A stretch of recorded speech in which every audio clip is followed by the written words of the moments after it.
ಬನ್ನಿ ಈಗ ಮಶ್ರೂಮ್ ಬಿರಿಯಾನಿನ ಮಾಡೋಣ. ಮನೆಯವರೆಲ್ಲ ರಿಕ್ವೆಸ್ಟ್ ಇದ್ದಿದ್ದು ಚಿಕನ್ ಬಿರಿಯಾನಿ ಮಾಡು ಅಂತ. ಆದರೆ ಅಮಾವಾಸ್ಯೆ ದಿನ ಆಗಿದ್ದರಿಂದ ಸರಿ ಚಿಕನ್ ಬಿರಿಯಾನಿನ ಕಟ್ ಮಾಡಿ ಮಶ್ರೂಮ್ ಬಿರಿಯಾನಿನ ಮಾಡ್ತಾ ಇದ್ದೀನಿ. ಬಿರಿಯಾನಿ ಅಂದಮೇಲೆ ಸ್ವಲ್ಪ ಜಾಸ್ತಿ ಈರುಳ್ಳಿ ಇದ್ದರೆ ರುಚಿ ಜಾಸ್ತಿ. ಇಲ್ಲಿ ಅದಕ್ಕೆ ಸ್ವಲ್ಪ ಜಾಸ್ತಿನೇ ಈರುಳ್ಳಿ ತಗೊಂಡು ಈಗ ಉದ್ದುದ್ದಕ್ಕೆ ಕಟ್ ಮಾಡ್ಕೊಳ್ತಾ ಇದ್ದೀನಿ. ಇಷ್ಟು ಈರುಳ್ಳಿ ಹೆಚ್ಚು ಅಷ್ಟರಲ್ಲೇ ಕಣ್ಣು ತುಂಬ ನೀರು ಬರುತ್ತಲ್ವಾ. ಅದಕ್ಕೆ ಈರುಳ್ಳಿ ಒಂದೆರಡು ನಿಮಿಷ ನೀರಲ್ಲೇ ಇರಲಿ. ಅಷ್ಟರಲ್ಲಿ ಅಕ್ಕಿ ತೊಳ್ಕೊಂಬಿಡೋಣ. ಇಲ್ಲಿ 3 ಲೋಟದಷ್ಟು ನಾನು ಬಾಸುಮತಿ ಅಕ್ಕಿನ ತೊಗೊಂಡಿದ್ದೀನಿ. ಇದನ್ನು ಒಂದು 2ರಿಂದ 3 ಸಾರಿ ವಾಶ್ ಮಾಡಿಕೊಂಡು ಆಮೇಲೆ ನೀರಲ್ಲೇ ನೆನೆಸಿ ಇಟ್ಬಿಟ್ರೆ ನಮ್ಮ ಬಿರಿಯಾನಿ ಪ್ರಿಪ್ರೇಷನ್ ಎಲ್ಲ ಆಗೋಷ್ಟರಲ್ಲಿ ಅಕ್ಕಿನೂ ಚೆನ್ನಾಗಿ ನೆಂದಿರುತ್ತೆ. ಬಿರಿಯಾನಿಗೆ ಅಕ್ಕಿ ಚೆನ್ನಾಗಿ ನೆಂದಷ್ಟು ಉದ್ರುದ್ರಾಗಿ ಚೆನ್ನಾಗಿ ಬರುತ್ತೆ.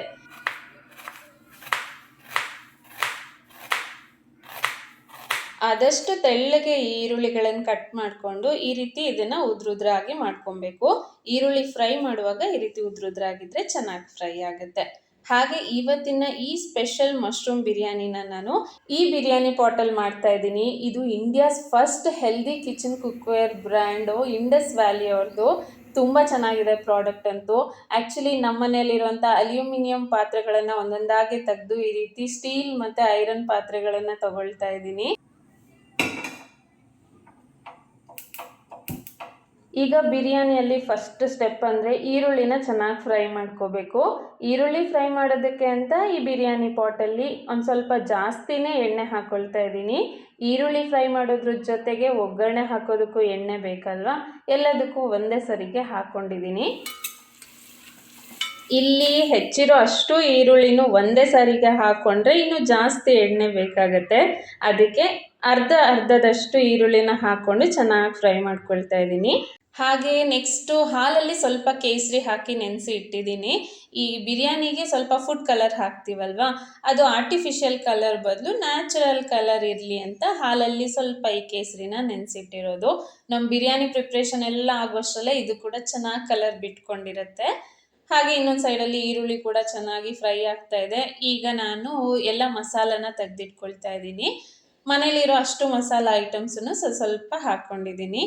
ಇಲ್ಲಿ ಚಕ್ಕೆ, ಲವಂಗ, ದೊಡ್ಡ ಏಲಕ್ಕಿ ಮತ್ತು ಸಣ್ಣ ಏಲಕ್ಕಿ, ಚಕ್ರ ಮೊಗ್ಗು, ಕಾಳು ಮೆಣಸು, ಈ ರೀತಿ ಬಿರಿಯಾನಿಗೆ ಬೇಕಾಗಿರೋ ಅಷ್ಟು ಮಸಾಲನೂ ತೆಗೆದಿಟ್ಕೊಂಡು ಅನ್ನ ಮಾಡೋದಕ್ಕೆ ಅಂತ ನೀರು ಕುದಿಯೋದಕ್ಕೆ ಇಟ್ಟಿದ್ವಲ್ವ, ಅದರಲ್ಲಿ ಈ ಎಲ್ಲ ಮಸಾಲನ್ನು ಹಾಕಿ ಜೊತೆಗೆ 1-2 ಹಸಿಮೆಣಸಿನ್ಕಾಯಿ ಮತ್ತು ಸ್ವಲ್ಪ ಎಣ್ಣೆ, ರುಚಿಗೆ ಅಂತ ಉಪ್ಪನ್ನ ಹಾಕಿ ನೀರನ್ನ ಚೆನ್ನಾಗಿ ಕುದಿಯೋದಕ್ಕೆ ಬಿಟ್ಟಿದ್ದೀನಿ.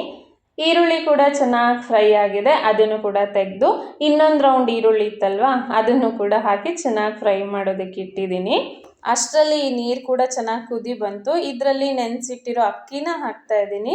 ನೆನೆಸಿರೋ ನೀರು ಹಾಕ್ತಾ ಇಲ್ಲ, ಯಾಕಂದರೆ ಬಿಸಿ ನೀರಿಗೆ ತಣ್ಣೀರು ಹಾಕಿದ್ರೆ ಅದೆಲ್ಲ ತಣ್ಣಗಾಗ್ಬಿಡುತ್ತಲ್ವ. ಹಾಗಾಗಿ ಈ ಅಕ್ಕಿ ಒಂದು 70% ಅಷ್ಟು ಚೆನ್ನಾಗಿ ಬೇಯಲಿ. ಅಷ್ಟರಲ್ಲಿ ಮಶ್ರೂಮ್ನ ಕೂಡ ತೆಗೆದು ನಾನು ನೀಟಾಗಿ ತೊಳೆದಿಟ್ಕೊಳ್ತಾ ಇದ್ದೀನಿ. ಆ್ಯಕ್ಚುಲಿ ಮಶ್ರೂಮ್ನ ನಾವು ಮ್ಯಾರಿನೇಟ್ ಮಾಡೋ ಅವಶ್ಯಕತೆ ಇಲ್ಲ.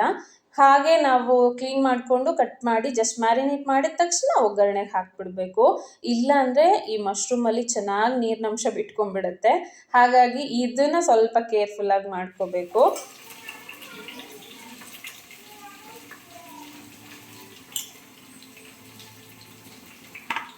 ಅನ್ನ ಇಲ್ಲಿ 70% ಅಷ್ಟು ಆಗಿದೆ. ಇದನ್ನು ಈಗ ಬಸ್ಬಿಡ್ತೀನಿ. ಇನ್ನು ಸ್ವಲ್ಪ ಹೊತ್ತು ಬಿಟ್ಬಿಟ್ರೆ ಅನ್ನ ಪೂರ್ತಿ ಆಗಿಬಿಡುತ್ತೆ. ಸೊ ಫಸ್ಟ್ ಇದನ್ನು ಬಸ್ತು ಮುಂದೆ ಉಳಿದಿದ್ದ ಕೆಲಸ ಮಾಡೋದು. ಬಿರಿಯಾನಿಗೆ ಅನ್ನ ಮಾಡುವಾಗ ಒಂದು ಸ್ವಲ್ಪ ಜಾಸ್ತಿನೇ ನೀರಿಟ್ಟು ಅನ್ನ ಮಾಡಬೇಕು, ಬಸಿಯುವಾಗ ಚೆನ್ನಾಗಾಗತ್ತೆ. ಇಲ್ಲಿ ನಾನು ಸ್ವಲ್ಪ ಜಾಸ್ತಿ ಅಕ್ಕಿ ತೊಗೊಂಡಿದ್ದರಿಂದ ನೀರು ಸ್ವಲ್ಪ ಜಾಸ್ತಿ ಇಟ್ಕೊಂಡಿದೆ ಅಷ್ಟೇ. ಬಟ್ ಕರೆಕ್ಟಾಗಿ 70% ಅಷ್ಟು ಅನ್ನ ಆಗಿದೆ. ಇನ್ನು ಆ ಅನ್ನ ಎಲ್ಲ ನೀರು ಚೆನ್ನಾಗಿ ಬಸ್ಕೊಳ್ಳೋಷ್ಟರಲ್ಲೇ ನಾನು ಮಶ್ರೂಮ್ ಕೂಡ ಈ ರೀತಿ 1ರಲ್ಲಿ 2 ಭಾಗ ಮಾಡಿ ಕಟ್ ಮಾಡಿದ್ದೀನಿ. ಈಗ ಇದನ್ನು ಮ್ಯಾರಿನೇಟ್ ಮಾಡೋದಕ್ಕೆ ನಾನು ಒಂದು ಪಾತ್ರೆಯಲ್ಲಿ ಅರ್ಧ ಲೀಟ್ರಲ್ಲಿ 3/4 ಭಾಗದಷ್ಟು ಮೊಸರನ್ನ ಹಾಕ್ಕೊಂಡಿದ್ದೀನಿ. ಈ ಮೊಸರಿಗೆ ಒಂದು ಅರ್ಧ ಚಮಚದಷ್ಟು ಅರಿಶಿನದ ಪುಡಿ, 1 ಚಮಚ ಖಾರದ ಪುಡಿ, 1 ಚಮಚ ಧನಿಯದ ಪುಡಿ, 2 ಚಮಚದಿಂದ 3 ಚಮಚದಷ್ಟು ಬಿರಿಯಾನಿ ಮಸಾಲ ಪೌಡರನ್ನ ಹಾಕ್ಕೊಂಡು ರುಚಿಗೆ ಸ್ವಲ್ಪ ಉಪ್ಪನ್ನ ಹಾಕಿ 1-2 ಹಸಿಮೆಣಸಿನ್ಕಾಯಿನ ಕಟ್ ಮಾಡಿ ಹಾಕ್ಕೊಂಡು ಇಲ್ಲಿ ಫ್ರೈ ಮಾಡಿ ಇಟ್ಕೊಂಡಿರ್ತೀವಲ್ಲ ಆ ಈರುಳ್ಳಿ ಕೂಡ ಹಾಕಿ ಚೆನ್ನಾಗಿ ಮಿಕ್ಸ್ ಮಾಡ್ಕೊಂಡಿದ್ದೀನಿ. ಕೈಯಲ್ಲಿ ಮಿಕ್ಸ್ ಮಾಡಿದ್ರೇ ಚೆನ್ನಾಗಿ ಅನಿಸುತ್ತೆ. ಸ್ಪೂನಲ್ಲೆಲ್ಲ ಅರ್ಧಂಬರ್ಧ ಮಿಕ್ಸ್ ಆಗಿಬಿಡುತ್ತಲ್ವ. ಈ ಮಿಕ್ಸಿಗೆನೆ ಈ ಕಟ್ ಮಾಡಿರೋಂಥ ಮಶ್ರೂಮ್ನು ಕೂಡ ಹಾಕಿ ಚೆನ್ನಾಗಿ ಮಿಕ್ಸ್ ಮಾಡಿಕೊಂಡೆ. ಇದನ್ನು ಈಗ ಇಮಿಡಿಯೇಟ್ ಆಗಿ ನಾವು ಒಗ್ಗರಣೆಗೆ ಹಾಕಬೇಕು.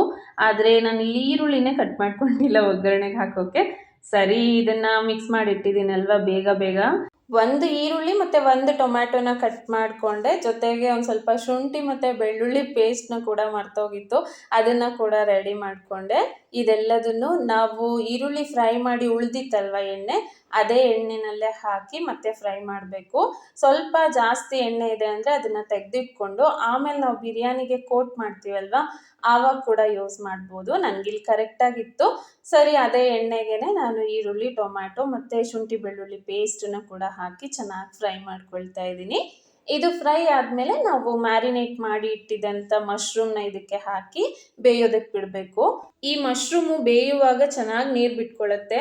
ಬಿಟ್ಕೊಂಡಿರೋ ನೀರೆಲ್ಲ ಮುಕ್ಕಾಲು ಭಾಗದಷ್ಟು ಕಡಿಮೆ ಆಗೋವರೆಗೂ ಇದನ್ನು ಚೆನ್ನಾಗಿ ಬೇಯಿಸ್ಕೋಬೇಕು. ಇನ್ನು ನಾನಿಲ್ಲಿ ಯೂಸ್ ಮಾಡ್ತಾ ಇರೋಂಥ ಇಂಡಸ್ ವ್ಯಾಲಿ ಅವ್ರದ್ದು ಬಿರಿಯಾನಿ ಪಾಟನ್ನು ನೀವು ಕೂಡ ಪರ್ಚೇಸ್ ಮಾಡಬೇಕು ಅಂತ ಇದ್ದರೆ ವಿಡಿಯೋ ಕೆಳಗಡೆ ಡಿಸ್ಕ್ರಿಪ್ಷನಲ್ಲಿ ಈ ಪ್ರಾಡಕ್ಟ್ ಲಿಂಕನ್ನು ಕೊಟ್ಟು ನನ್ನ ಕೂಪನ್ ಕೋಡ್ ಕೂಡ ಕೊಟ್ಟಿರ್ತೀನಿ. ಆ ಲಿಂಕ್ ಮೇಲೆ ಕ್ಲಿಕ್ ಮಾಡಿ ಇಲ್ಲಿ ಸ್ಕ್ರೀನ್ ಮೇಲೆ ಕಾಣಿಸ್ತಾ ಇದೆ ಅಲ್ವಾ, ಈ ಕೂಪನ್ ಕೋಡ್ ಅಂದರೆ ಪ್ರೇಮ12 ಅನ್ನೋದನ್ನು ನೀವು ಅಲ್ಲಿ ಮೆನ್ಷನ್ ಮಾಡಿದ್ರೆ ನಿಮಗೆ ಎಕ್ಸ್ಟ್ರಾ 12% ಡಿಸ್ಕೌಂಟ್ ಸಿಗುತ್ತೆ. ಸೊ ಪರ್ಚೇಸ್ ಮಾಡುವಾಗ ಮಿಸ್ ಮಾಡದೆ ಯೂಸ್ ಮಾಡಿ. ಇದೊಂದೇ ಪ್ರಾಡಕ್ಟ್ಗೆ ಅಂತ ಅಲ್ಲ, ಬೇರೆ ಯಾವುದೇ ಇಂಡಸ್ ವ್ಯಾಲಿ ಪ್ರಾಡಕ್ಟ್ ತಗೊಳ್ಳುವಾಗಲೂ ಕೂಡ ನೀವು ಈ ಕೂಪನ್ ಕೋಡನ್ನು ಯೂಸ್ ಮಾಡ್ಬೋದು. ಈಗ ಮಶ್ರೂಮ್ ಆಲ್ಮೋಸ್ಟ್ ಬೆಂದಿದೆ.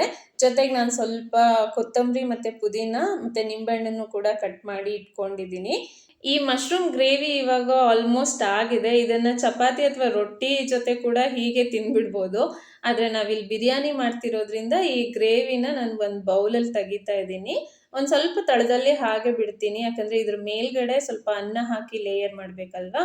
ಫಸ್ಟ್ ಕೋಟ್ ಇದೇ ಮಸಾಲ ಇರುತ್ತೆ, ಅದಾದಮೇಲೆ ಅನ್ನ ಹಾಕಿ ಮತ್ತೆ ಉಳಿದಿರೋದೆಲ್ಲ ಹಾಕೋಣ. Out off site is out of mind ಅನ್ನೋ ಥರ, ಕಣ್ಣಿಗೆ ಕಾಣದೇ ಇದ್ದರೆ ಇದಕ್ಕೆ ಹಾಕೋದನ್ನೇ ಮರ್ತು ಬಿಡ್ತೀವಲ್ವ. ಹಾಗಾಗಿ ಇದಕ್ಕೆ ಕೋಟಿಗೆ ಏನೇನು ಬೇಕೋ ಅದನ್ನೆಲ್ಲ ಇಲ್ಲೇ ಸೈಡಿಗೆ ತೆಗೆದಿಟ್ಕೊಂಡಿದ್ದೀನಿ. ಫಸ್ಟು ಈ ಮಸಾಲದ ಮೇಲ್ಗಡೆ ಒಂದು ಸ್ವಲ್ಪ ಅನ್ನನ ಹಾಕಿ ನೀಟಾಗಿ ಹರಡ್ತಾ ಇದ್ದೀನಿ. ಮಸಾಲಾನ ಈ ರೀತಿ ನೀಟಾಗಿ ಅನ್ನದ ಮೇಲ್ಗಡೆ ಎಲ್ಲ ಹಾಕ್ಕೋಬೇಕು. ಹಾಕ್ಕೊಂಡು ನೀಟಾಗಿ ಹರಡ್ಕೊಂಡ್ಮೇಲೆ ಈರುಳ್ಳಿ ಫ್ರೈ ಮಾಡಿ ಇಟ್ಕೊಂಡಿದ್ವಲ್ಲ ಅದನ್ನು ಕೂಡ ಇದ್ರ ಮೇಲ್ಗಡೆ ಹಾಕಿ, ಕೊತ್ತಂಬರಿ ಮತ್ತು ಪುದೀನ ಕೂಡ ಕಟ್ ಮಾಡಿರೋದನ್ನ ಇದ್ರ ಮೇಲೆ ಹಾಕಿ, ಒಂದು ನಿಂಬೆ ಹಣ್ಣಲ್ಲಿ ಅರ್ಧ ನಿಂಬೆ ಹಣ್ಣಿನ ರಸನ ಇದಕ್ಕೆ ಹಾಕ್ತಾ ಇದ್ದೀನಿ. ಡೈರೆಕ್ಟಾಗಿ ಹಿಂಡ್ಕೊಂಡಿದ್ದೀನಿ. ನೀವು ಬೇಕಿದ್ರೆ ಒಂದು ಲೋಟದಲ್ಲಿ ರಸ ಮಾಡಿಟ್ಕೊಂಡು ಅರ್ಧದಷ್ಟು ಇಲ್ಲಿ ಹಾಕೋಬೋದು. ಹಾಗೆ ಕೇಸರಿ ನೆನೆಸಿರೋಂಥ ಹಾಲನ್ನ ಕೂಡ ಒಂದು 3 ಚಮಚದಷ್ಟು ಹಾಕಿದ್ದೀನಿ. ಜೊತೆಗೆ ಖಾರದ ಪುಡಿ, ಇನ್ನು ಬಿರಿಯಾನಿ ಮಸಾಲ ಅಂದರೆ ಬಿರಿಯಾನಿ ಪೌಡರ್ ಕೂಡ ಸ್ವಲ್ಪ ಹಾಕ್ಕೊಂಡು ರುಚಿಗೆ ಅಂತ ಹೇಳಿ ಒಂದು ಸ್ವಲ್ಪ ಉಪ್ಪು ಹಾಕಿದ್ದೀನಿ. ಅನ್ನ ಬಸ್ತಿರ್ತೀವಲ್ವ, ಹಾಗಾಗಿ ಉಪ್ಪು ಸ್ವಲ್ಪ ಕಡಿಮೆ ಇರುತ್ತೆ. ಸೊ ಇಲ್ಲೊಂದು ಸ್ವಲ್ಪ ಹಾಕ್ಕೋಬೇಕು. ಫಸ್ಟ್ ಸ್ಟೆಪ್ ಕಂಪ್ಲೀಟಾಗಿ ಮುಗಿದ ಮೇಲೆ ಮತ್ತೆ ಇದ್ರ ಮೇಲ್ಗಡೆ ಅನ್ನ ಹಾಕ್ಕೊಂಡು ಈ ಮಶ್ರೂಮ್ ಗ್ರೇವಿನ ಕೂಡ ಹಾಕ್ಕೊಂಡು ಫಸ್ಟ್ ಸ್ಟೆಪ್ಪಲ್ಲಿ ಏನೇನು ಪ್ರೋಸೆಸ್ ಮಾಡಿದ್ವಲ್ವ ಅದನ್ನೇ ಮತ್ತೆ ಇನ್ನೊಂದು ಸಾರಿ ರಿಪೀಟ್ ಮಾಡಬೇಕು. ಅಂದರೆ ಈ ಫ್ರೈ ಮಾಡಿರೋ ಈರುಳ್ಳಿನ ಹಾಕಿ, ಮೇಲ್ಗಡೆ ಕಟ್ ಮಾಡಿರೋ ಅಂಥ ಪುದೀನ ಮತ್ತು ಕೊತ್ತಂಬರಿನ ಹಾಕಿ, ನಿಂಬೆ ಹಣ್ಣಿನ ರಸ ಕೂಡ ಹಿಂಡ್ಕೋಬೇಕು. ಜೊತೆಗೆ ಈ ನೆನೆಸಿಟ್ಟಿರೋ ಹಾಲು ಇತ್ತಲ್ವ, ಕೇಸರಿ ಹಾಲು, ಅದನ್ನು ಕೂಡ ಒಂದು 3 ಚಮಚದಷ್ಟು ಹಾಕ್ಕೊಂಡು ರುಚಿಗೆ ಖಾರದ ಪುಡಿ ಮತ್ತು ಬಿರಿಯಾನಿ ಪೌಡರು, ಇನ್ನು ರುಚಿಗೆ ತಕ್ಕಷ್ಟು ಉಪ್ಪು, ಇದಿಷ್ಟನ್ನು ಕೂಡ ಹಾಕ್ಕೊಂಡು ಮೇಲ್ಗಡೆ ನೀವು ಬೇಕು ಅಂದರೆ ಒಂದು ಸ್ವಲ್ಪ ತುಪ್ಪ ಕೂಡ ಹಾಕಿ ಚೆನ್ನಾಗಿರುತ್ತೆ. ನಮ್ಮ ಮನೆಯಲ್ಲಿ ಬಿರಿಯಾನಿಗೆ ತುಪ್ಪ ಹಾಕಿದ್ರೆ ಅಷ್ಟು ಇಷ್ಟಪಡಲ್ಲ, ಅದಕ್ಕೋಸ್ಕರ ನಾನು ಹಾಕಿಲ್ಲ ಇಲ್ಲಿ.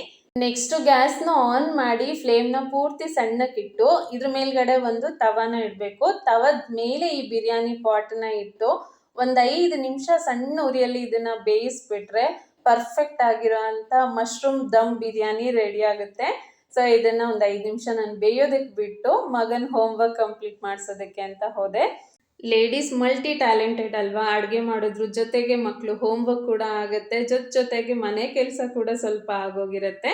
ಆ್ಯಸ್ ಯೂಶ್ವಲ್ ಎಲ್ಲ ಹೆಣ್ಮಕ್ಳ ಥರ ನಾನು ಕೂಡ ಅಡುಗೆನ ಸ್ವಲ್ಪ ಮಾಡೋದಕ್ಕಿಟ್ಟು ಇಲ್ಲಿ ಮಗನ ಹೋಮ್ವರ್ಕ್ ಕೂಡ ಮುಗಿಸಿದಾಯಿತು. ಅಷ್ಟರಲ್ಲಿ ಬಿರಿಯಾನಿ ಕೂಡ ಚೆನ್ನಾಗಿ ಪರ್ಫೆಕ್ಟಾಗಿ ರೆಡಿಯಾಗಿದೆ. ಎಷ್ಟು ಕಲರ್ಫುಲ್ಲಾಗಿ ಕಾಣಿಸ್ತಾ ಇದೆ ಅಲ್ವಾ, ಬಾಯಲ್ಲಿ ಕೂಡ ಹಾಗೆ ನೀರು ಬರ್ತಾ ಇತ್ತು. ಆದರೆ ಹಸ್ಬೆಂಡು ಡ್ಯೂಟಿಯಿಂದ ಬರೋದು ಇನ್ನೂ ಲೇಟ್ ಆಗುತ್ತೆ, ನೀವು ಊಟ ಮುಗಿಸ್ಕೊಂಬಿಡಿ ಅಂತ ಹೇಳಿದ್ರು. ಸರಿ, ಅತ್ತೆ ಮಾವಂಗೂ ಹಾಕ್ಕೊಟ್ಟು ಮಕ್ಕಳಿಗೂ ತಿನ್ಸಿದ್ರೆ ಆಯಿತು ಅಂತ ಹೇಳಿ ಪ್ಲೇಟಿಗೇನೋ ಸರ್ವ್ ಮಾಡಿಕೊಂಡೆ. ಆದರೆ ಈ ಚಳಿಗೆ ಬಿಸಿ ಬಿಸಿ ಬಿರಿಯಾನಿ ನೋಡ್ತಾ ಇದ್ರೆ ತಿಂದೆ ಹಾಗೆ ಇರೋದಕ್ಕಾಗುತ್ತಾ. ಸರಿ ಮಕ್ಳಿಗೆ ತಿನ್ನಿಸ್ತಾನೆ ನನ್ನ ಊಟ ಕೂಡ ಮುಗಿಸಿದ್ದಾಯ್ತು. ಹಾಗೆ ನಮ್ದು ಊಟ ಎಲ್ಲ ಮುಗಿಸ್ಕೊಂಡು ಹಸ್ಬೆಂಡ್ಗೋಸ್ಕರ ವೆಯ್ಟ್ ಮಾಡ್ತಾ ಮಕ್ಳ ಜೊತೆ ಆಟ ಆಡ್ತಾ ಇವತ್ತಿನ ಡೇನ ಕಂಪ್ಲೀಟ್ ಮಾಡಿದ್ದಾಯ್ತು. ಐ ಹೋಪ್ ಈ ಪುಟಾಣಿ ವ್ಲಾಗ್ ನಿಮಗೆ ಇಷ್ಟ ಆಗಿದೆ ಅಂತ ಅನ್ಕೊಳ್ತೀನಿ. ಇಷ್ಟ ಆದರೆ ವಿಡಿಯೋನ ಲೈಕ್ ಮಾಡಿ ಹಾಗೆ ಚಾನಲನ್ನು ಸಬ್ಸ್ಕ್ರೈಬ್ ಮಾಡ್ಕೊಳ್ಳಿ. ಸಿಗ್ತೀನಿ ಮತ್ತೊಂದು ಇಂಟ್ರೆಸ್ಟಿಂಗ್ ವ್ಲಾಗ್ ಜೊತೆ. ಅಲ್ಲಿವರೆಗೂ ಥ್ಯಾಂಕ್ಸ್ ಫಾರ್ ವಾಚಿಂಗ್.